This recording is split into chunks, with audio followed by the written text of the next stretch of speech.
May 2 persons of interest na pulisya kaugnay ng pagpatay sa Amerikanong marine biologist sa Negros Oriental. Isa po sa kanila ang Pilipinang kinakasama ng biktima. Saksi, si June Veneracion.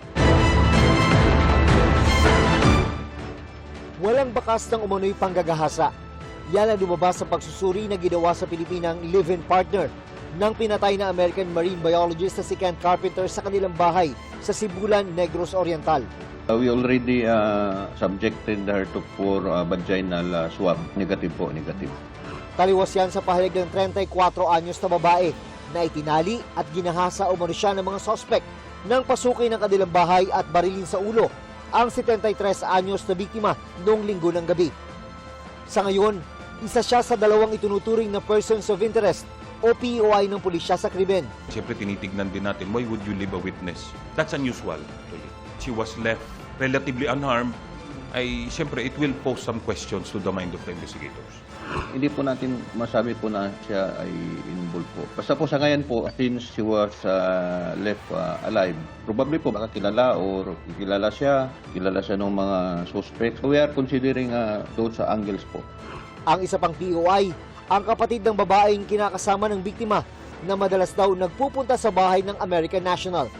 Sa mas masusing pagsisiyasat, nilinaw ng binuong Special Investigation Task Group na hindi puwersahang pinasok ng 3 suspect ang bahay ng biktima. It was found out that there was no forcible entry dun sa bahay nila.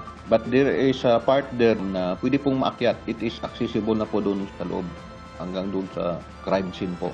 75,000 piso na cash, isang laptop, isang binocular at mga alahas ang kabilang sa mga natangay ng 3 suspect na ayon sa pulisya ay posibleng hindi planado at nakakuha lang ng oportunidad na pasukin ang bahay. Dahil dito, robbery pa rin ang isa sa mga tinitignang anggulo sa krimen. Isa din po sa mga titingnan natin, baka po naka-drugs o nakainom yung mga suspects, kaya gano'n na lang po kalakas ang loob nila. Wala namang indication na nanlaban yung victim natin. Pagpasok, binaril kaagad. Gayunman, hindi pa rin iniaalis ng pulisya ang posibilidad na maaari ring konektado sa personal na buhay o trabaho ng biktima ang pagpatay. We are looking at all angles. Smart na yung mga criminals natin ngayon. Di ba, diniscuss din natin na it could be a diversionary tactic yung pagkuha ng mga items to make it appear like it's a robbery.